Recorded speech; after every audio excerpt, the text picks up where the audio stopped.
What's going on, everybody, ladies and gentlemen, boys and girls of all ages, and non-gendered folks of all varieties? Welcome back to DBO. As you can see, I have yet another M20 in front of me. I feel like I'm beating a dead horse with this, but people keep wanting to do more, so I'm going to keep doing them as long as you guys want me to do them. So this video today is going to be basically just lots of information, how-to on assembly, just any facts that are coming off the dome. This is a 2.7. I'm building another stroker right now. This started life as a Super ETA, which, if you are not familiar, is a 1988 only engine. It was basically built using a 2.7 crank, and then it has the 2.5 pistons on it. So this is basically the cheapest possible way that you can make a stroker. Really, the only benefit in changing the head on this is going to be flow, because these do start life with a 2.5 head.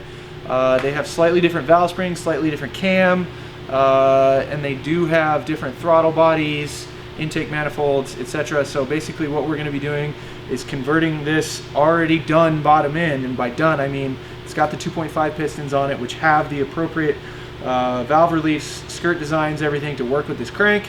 So I don't need to do any bottom end assembly on this motor. And then we are going to be converting the exterior of this motor to entirely 2.5i spec, which basically gives you more flow, more RPM. So that's what we're starting with. This is what we got. So let's get to it. A couple of things we're going to need in terms of assembling one of these. This is most of what you're going to need if you're doing any sort of a refresh. We've got our oil pan gasket, brand new head bolts. These are torque to yield bolts, so anytime you take the head off, replace the bolts.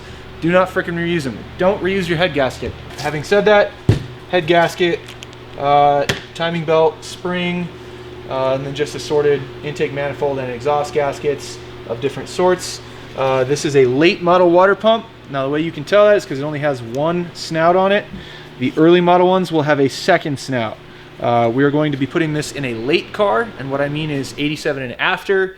87, check your production years. The easiest way to tell what you need to use is where the coolant reservoir is located.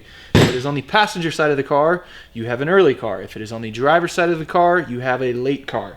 If you have a late car, you use this water pump. If you have an early car, you use the dual snout water pump, okay? I like to, when I assemble these strokers, if you're going to keep them NA, I try to recommend that people deck these to the factory limit. Usually that's somewhere around 12 thousandths or so, but don't take my word for it. Talk to your machinist, because I am not a scientist, okay? Let's be very clear about that. I'm just a dude on YouTube. So follow this advice if you would like, or don't at all, probably.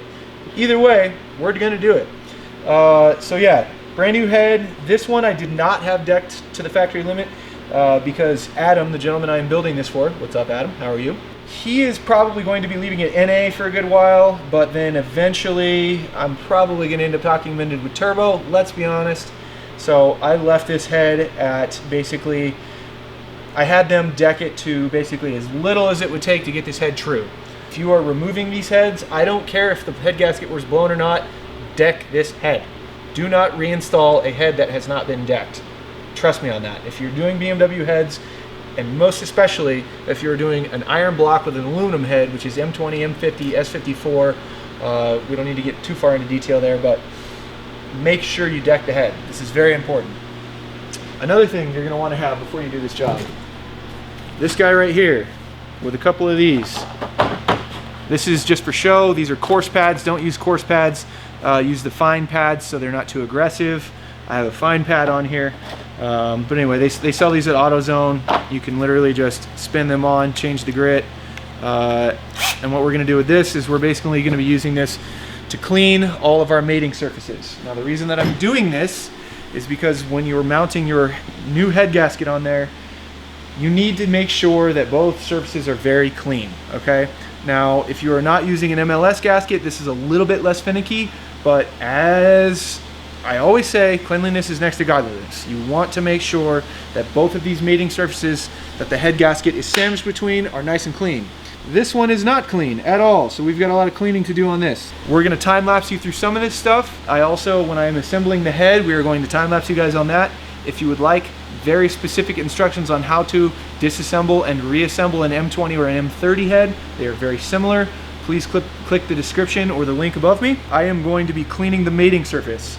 It's always good practice to put your engine in top dead center, but because I probably don't want to be messing with these pistons too much, I am going to be dropping them down into the pots, okay? Before you start the cleaning process, Hamish, if you want to get a close-up of this, there are normally dowels. You can see how this hole is smaller than this hole. Now the reason for that is you have locating dowels, 2 of them, one here and one here.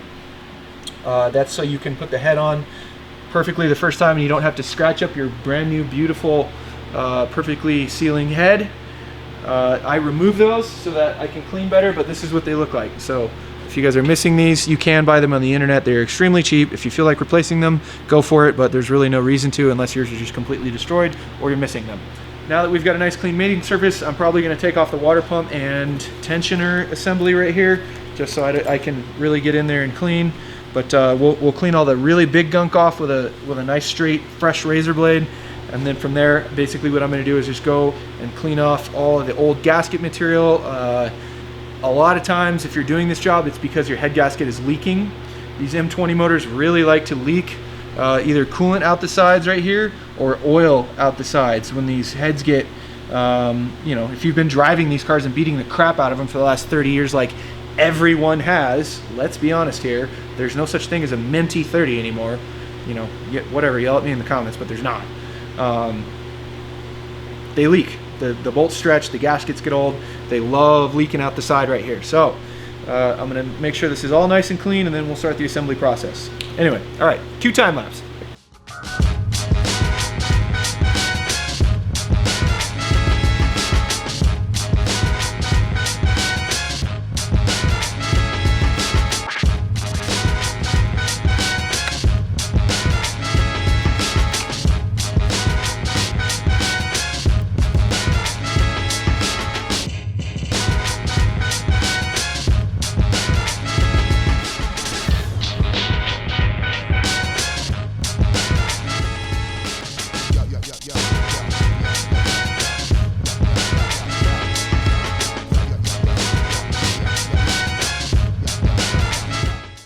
Okay, so as you can tell, got it cleaned up pretty well. I'm gonna go over it once more with a rag with some solvent on it and kind of get it off there. It's also good practice, to be honest with you, to clean it with a non-solvent cleaner. You know, distill water, something after it's really clean, and then wait for it to dry fully, especially if you're using an MLS head gasket. If you are using an MLS head gasket, don't do this, okay? The iron blocks are way less susceptible, you know, to waviness. You can't see it with the naked eye, but if you can imagine, while you're using that cleaning wheel, if you looked at it from a flat after you had cleaned it, if you concentrate too much in one area, it can actually have little microwaves in it. You don't want to do that.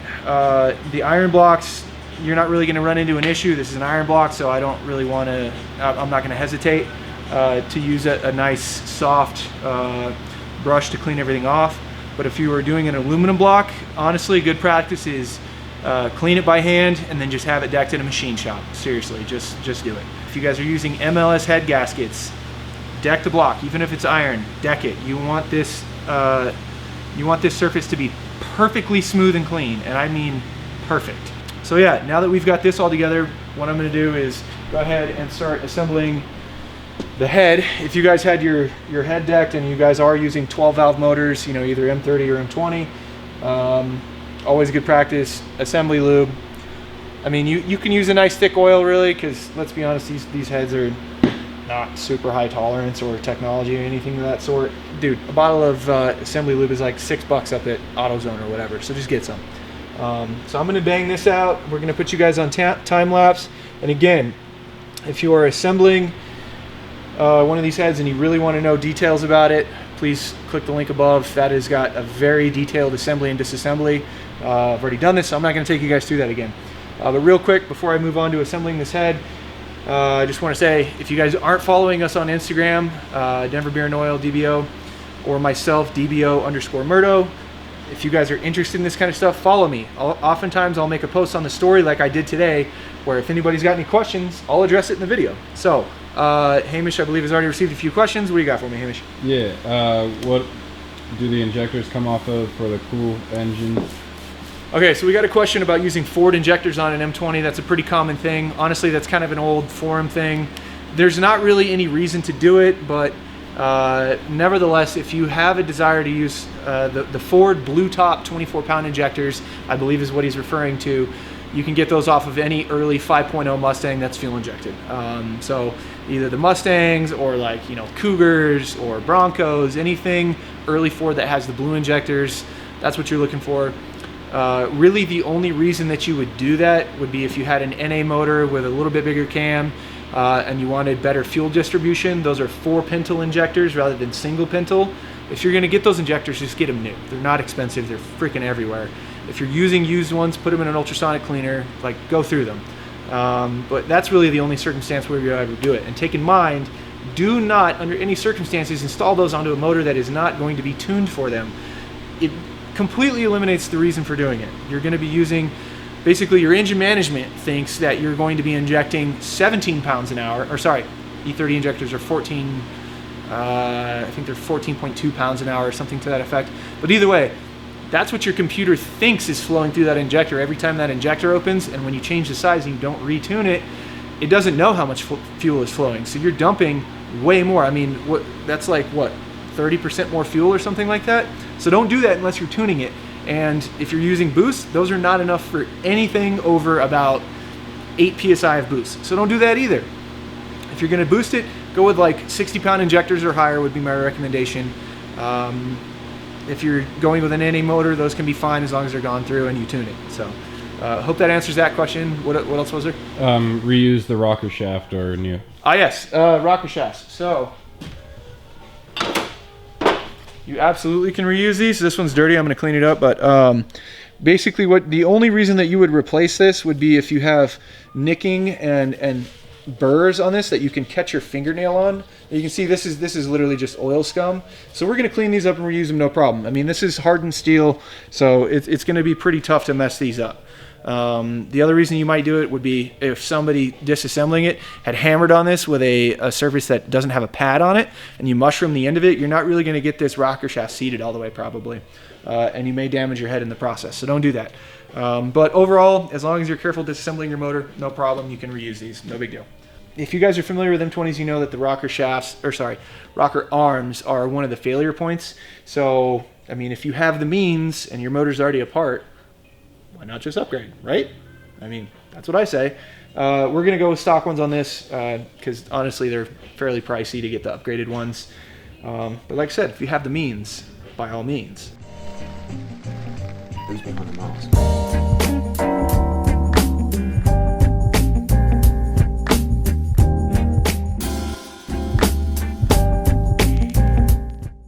Okay, so since I'm doing this job again, I wanted to clarify on the video from earlier.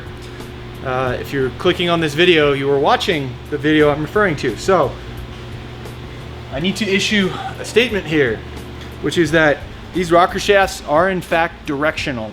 So what you need to pay attention to here are these oiling holes.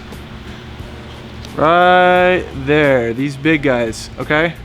So now when you are installing your rocker shafts on an M20 head, you can install them this way or this way. They'll go in, but if you'll notice, if you install them oriented properly where the rocker shaft retainer clip goes right there, if you install it this way, the holes are up. If you install it this way, the holes are down.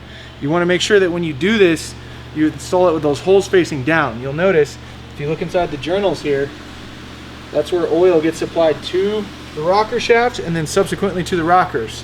So make sure you get the direction on these proper when you're installing them. Truth be told, it's not going to blow your motor up probably if you don't do it, but if you put a head together and did not pay attention to this, it would definitely be worth checking. And honestly, I would flip it because your rockers are probably getting oil starved, or at least oil deprived.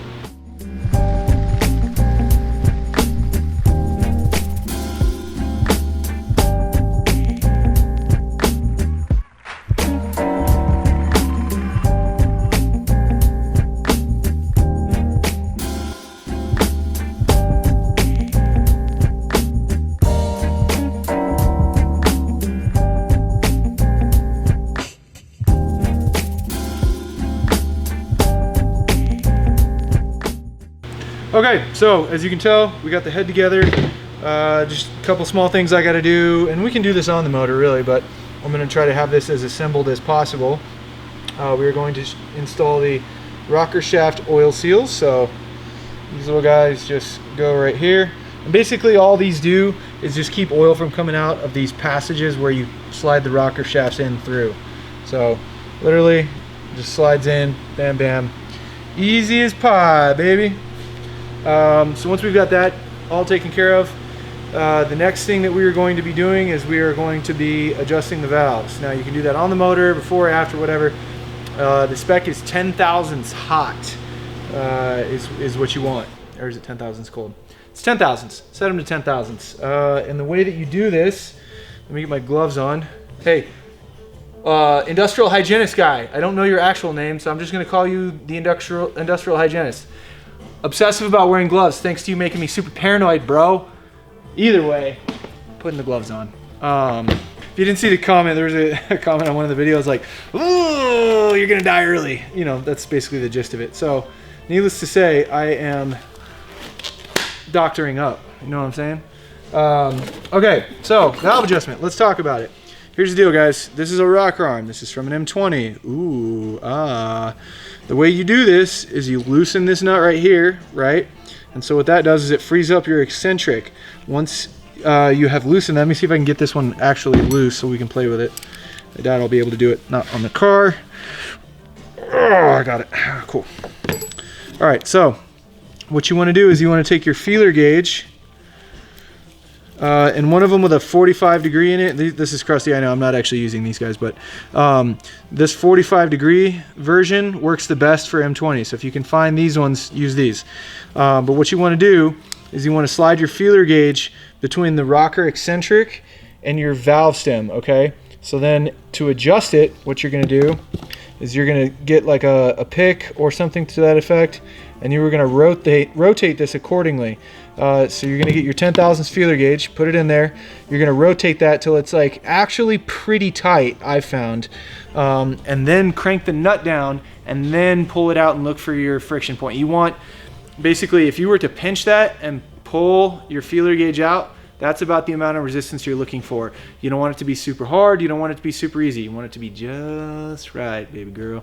Anyway, yeah, so if you were to pinch it, pull it through, that's the amount of resistance you're looking for. Oh, another thing, you need to make sure that you're setting your valve lash with your valve off cam. And now what I mean by that, in case you're unfamiliar, is like this one. See how I can wiggle this one and how the cam lobe is facing away from the follower?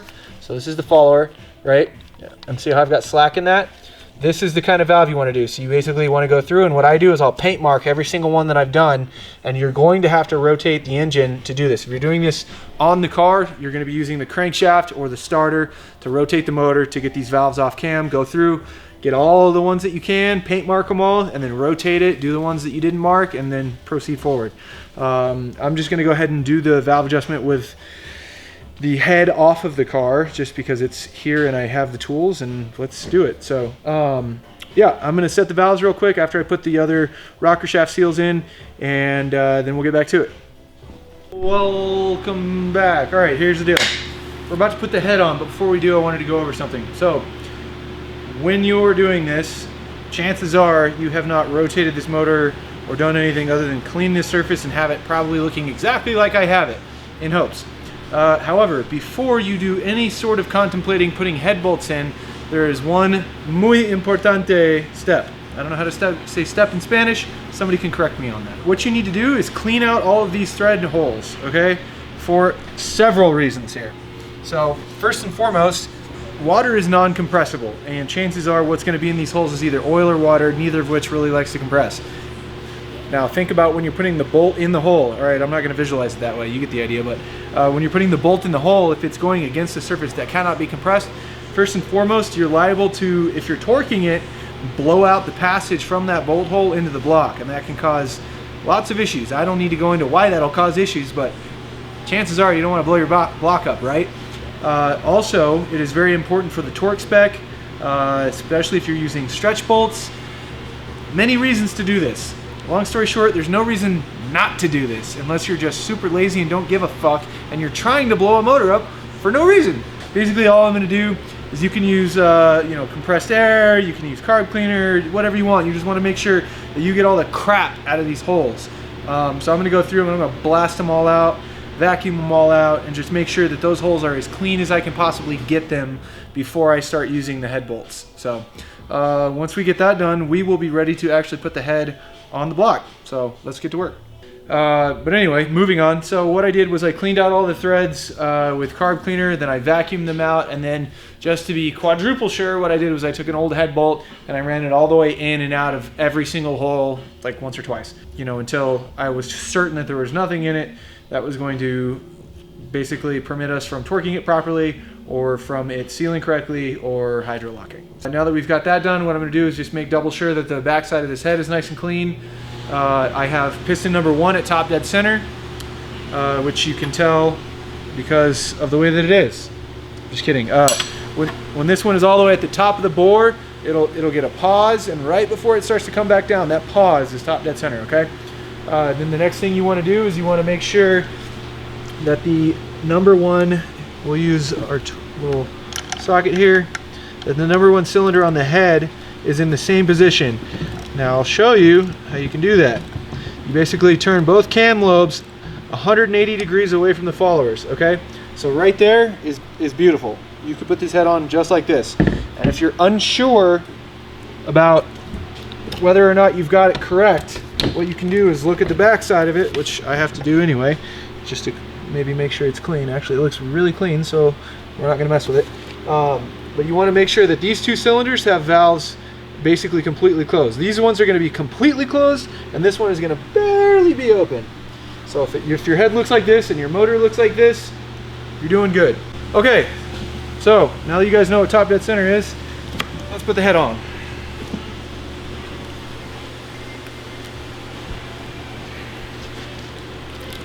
You want to make sure that before you do this, you tap those dowels and make sure that they are all the way seated. One is not being a friend. Yeah. All right. Lifting this head up for the 3rd time. Not that you guys need to know that. Sometimes it's not always one take.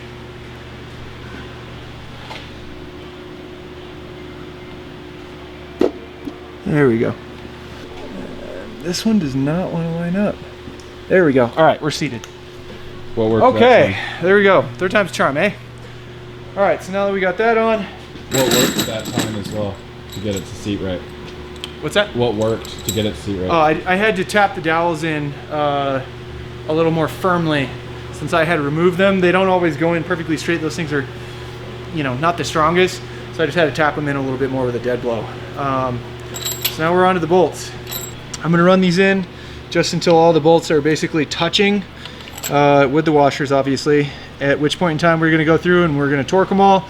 But because I have neglected to rebuy tools that have broken, before we do that, I have to go buy another torque wrench. So we'll see you in just a second. We'll see you in a second. We'll be right back.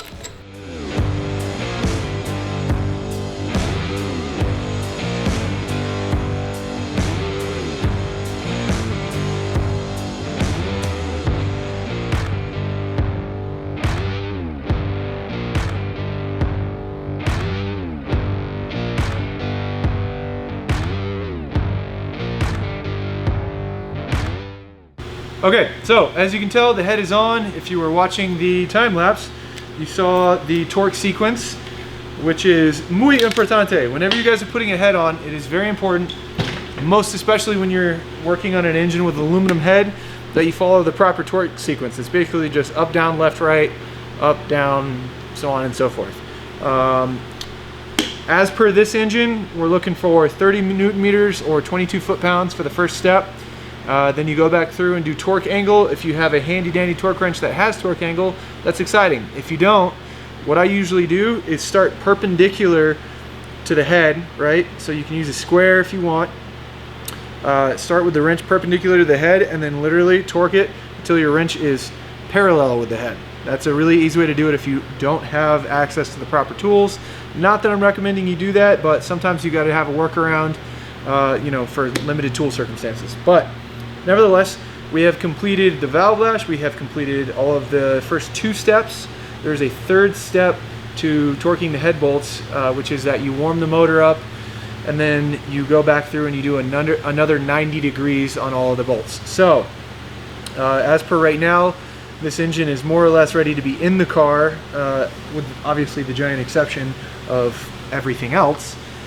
So that's what I'm going to get to now. We're going to start on the timing procedure here. These engines have timing belts. The timing belts are the same. The tensioners are the same. Tensioner springs are the same. This is the timing belt tensioner, right? On the water pump side, and you guys will see this once the motor is more fully together, but this pin sits into the water pump, and then you put the bottom bolt in, basically compress this spring. It's hard to push because obviously it's a pretty powerful spring, but you compress this all the way in, lock it down, get your timing done, and then release this bolt, and it'll spring your tension, and then you torque it. So that's how this works. It's a very strange system. I don't really think it's great, but they don't really seem to fail too terribly much as long as you've got a new timing belt, so I guess it's fine. As with everything else, we've got a new spring for that.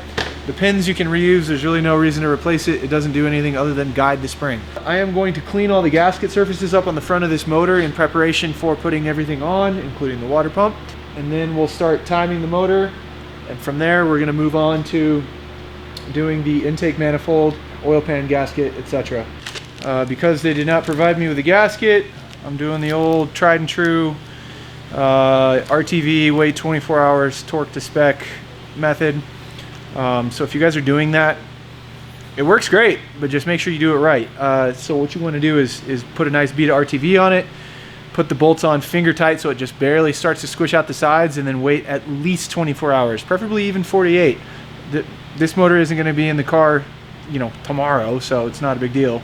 So when I get back here to the shop tomorrow, or 24 hours later, whatever, I will torque those bolts to spec, and that water pump will never leak ever. So it might be a bitch for the next guy to do, but you know what? Sorry, Adam. Your next mechanic has to deal with it, not me. It's probably going to be you. Yeah, it's probably going to be me, let's be honest. But these, I forget what the interval is on these. I want to say it's like 60,000 miles. So it's going to be a while, and his water pump's brand new. So what I'm going to do now is I'm going to get the lower timing cover on so we can find true, or at least indicated top dead center. That's after I put the tensioner on and lock it all the way in the untensioned position, at which point in time we'll put the timing on, put the pulley on, the timing cover and the pulley on to find indicated top dead center. Do the same for the cam. The cam is actually pretty easy. You just line this notch right here up with this line. So if you have your cam gear on, easy to do. So I'm just going to turn this backwards about 1.5 degrees. I set this just by looking at the cam lobes, and I actually got pretty damn close. It's only off 1 degree or 2. So we'll get this at top dead center, get the engine at top dead center. There's actually a timing indicator right here, and there's so much gunk on this that you actually can't see the one on the engine side, but if you can see this line right here, I don't know if you getting that? So that line is actually your timing indicator. So what I'm going to do is I'm going to clean all the gunk off of that, and then we won't even need to use the rear cover. Then I won't have to remove it again to go retension these bolts, or retorque these bolts rather. So that's what we're going to do right now. All right, so I'm prepping to put the intake manifold gaskets on, and there's a good little visual here that I thought I'd show you guys. So I'm wondering if you can guess what the difference is, why this gasket kit had 2 complete sets of intake manifold gaskets. For those of you who have done this, you probably already know. But so we've got these guys and we've got these guys. And also if I overlay them, look at that. So this is for an I motor, this is for an E motor. So you can see how much difference in flow there really is. I mean, that is fairly significant. I know it doesn't look like much probably on camera just from looking at the surface area there, but if you think about that times 6 times the full amount of volume that it is on the entire runner, it's a big difference. Just a good little visual on this sucker. But yeah, we've got her all timed up. I'm getting the manifold gaskets on it now. So we'll get the thermostat housing and the intake manifold on, at which point in time I'm going to stab some spark plugs in it, put some manifolds on it, and it'll be ready for cleaning. After that, we're going to drain all the oil out, do the oil pan gasket while it's out of the car, because it's way easier. You have to droop the subframe to do it in the car, so we're not going to do that. And yeah, we should be just about ready to stab this sucker in.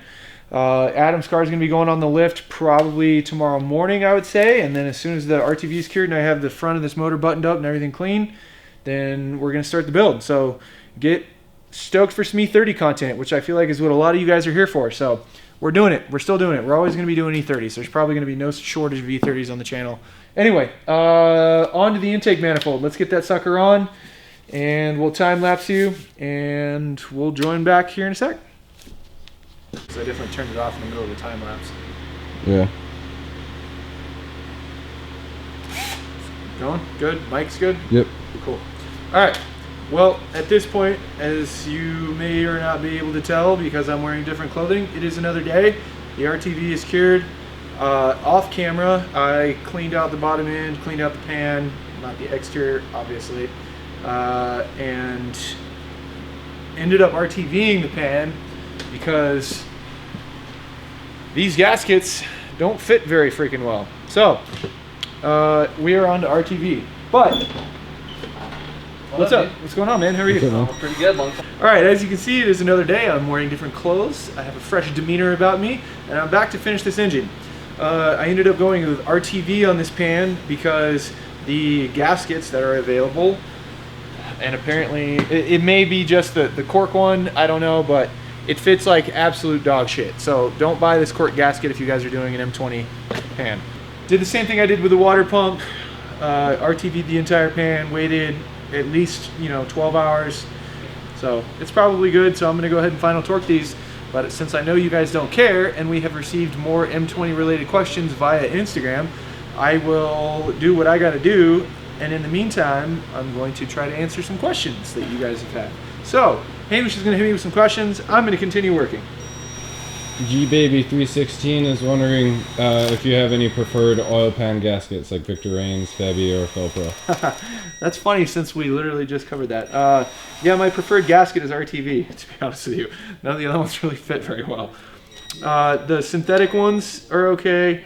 The ones with the Viton seals are okay, but honestly, the best success I've had in sealing BMW oil pans in general, especially on the older engines, the 12 valve stuff, has been just using RTV and doing this exact method right here.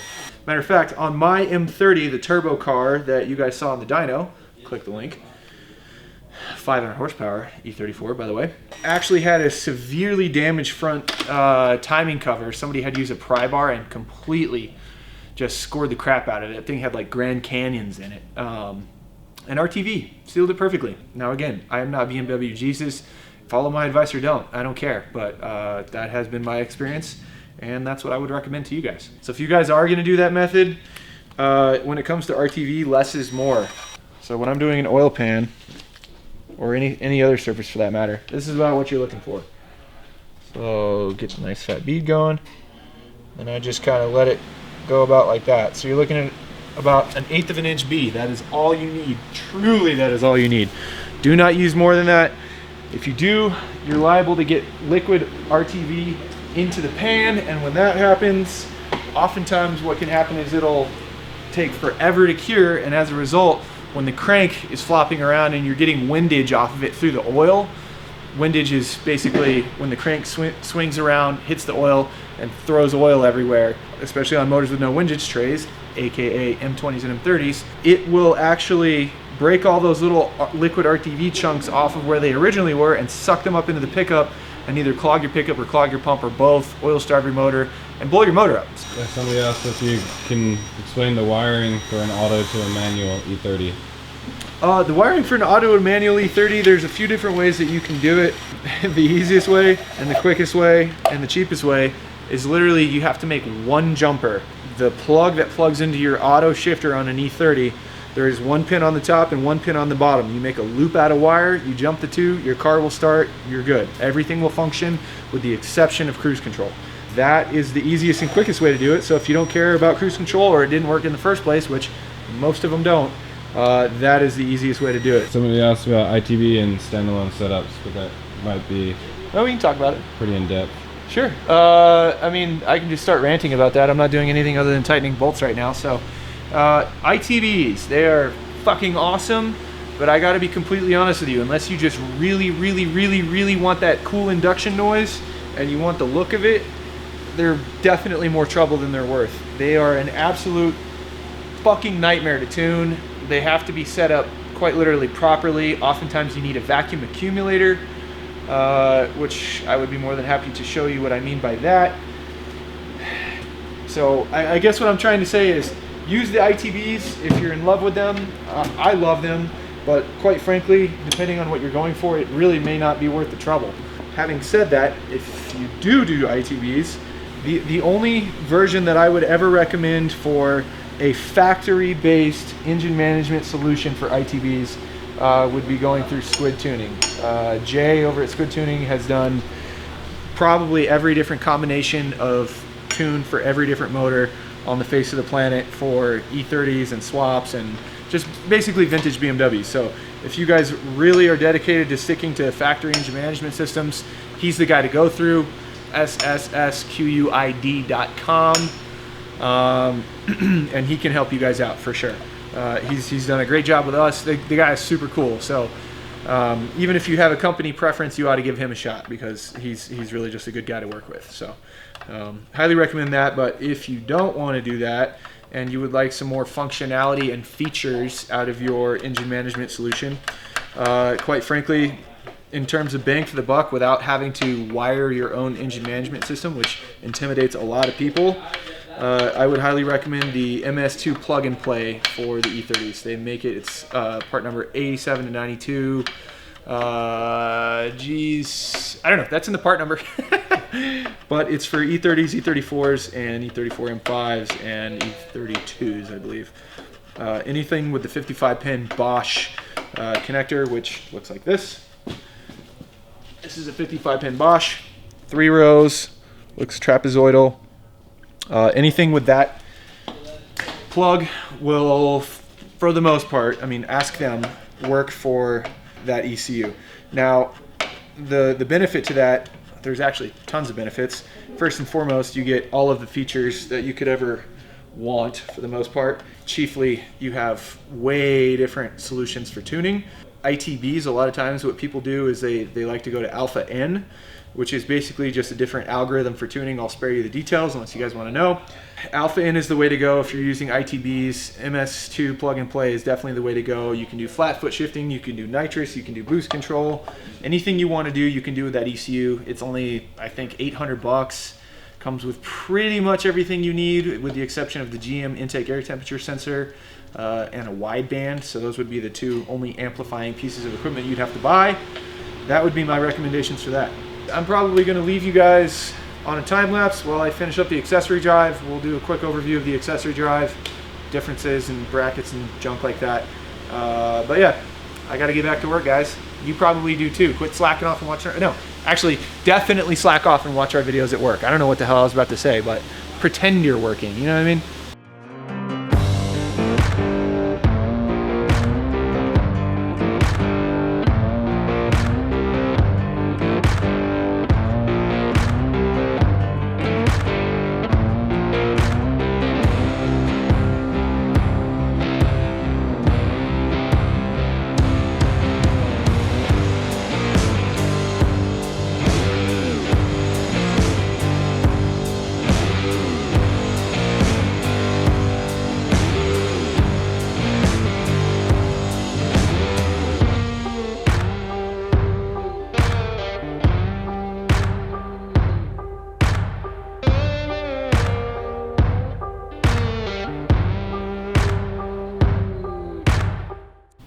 Okay, one crucial thing that I forgot to mention when assembling the head.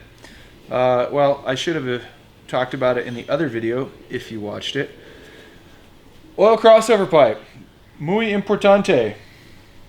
Goes right here. Bam. That was a close call. I was assembling the motor and saw it sitting at the bottom of the cart and went, oopsies. So, we got it, Adam. Don't worry about it. Good thing you know what you're looking at. Yeah, I know, right? I was like, oh, brake line. Yeah, that could have been real bad. Yeah. But it's about done.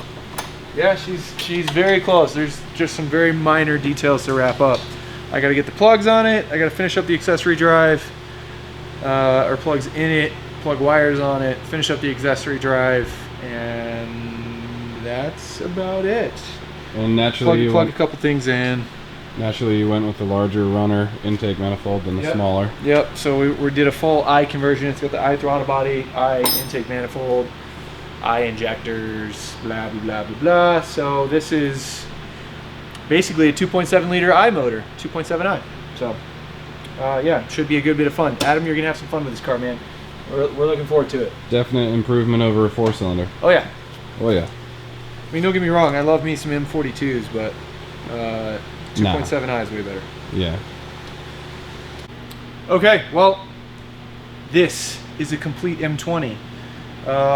Just a few little last things. This is what the accessory drive looks like, just to be very clear, if you are doing a stroker, okay?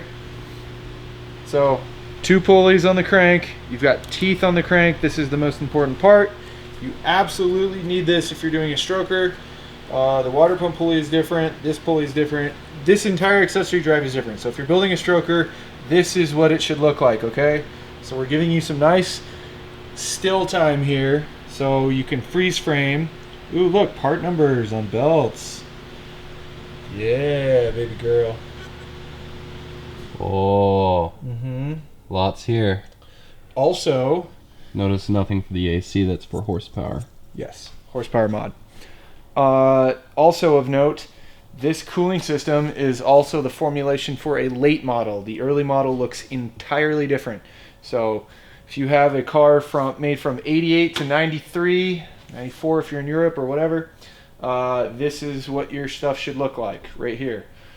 Additionally, another easy way to tell if you've got Motronic 1.3, which is what you need for a stroker. If your injector harness has a plug that disconnects it right here, it's Motronic 1.3 for sure. If it has the crank trigger up front, well, there's some exceptions to that, so I'm not going to say unequivocally that it's going to be 1.3. But chances are, if you have your crank trigger up front, it's going to be Motronic 1.3. As always, feel free to comment below, but most importantly, subscribe first, then comment below. If you guys want to be able to ask questions and get involved in videos like this, probably your best bet would be to either follow me personally or to follow the DBO account. I manage both of them for the most part, with some exceptions. But either way, if you guys want to ask questions and be involved and know when we're doing things and all of that fun jazz, follow us on there. That's going to be the best way to get a hold of us. Thank you so much for watching. Please like, comment, and subscribe, and we'll see you on the next one. Later.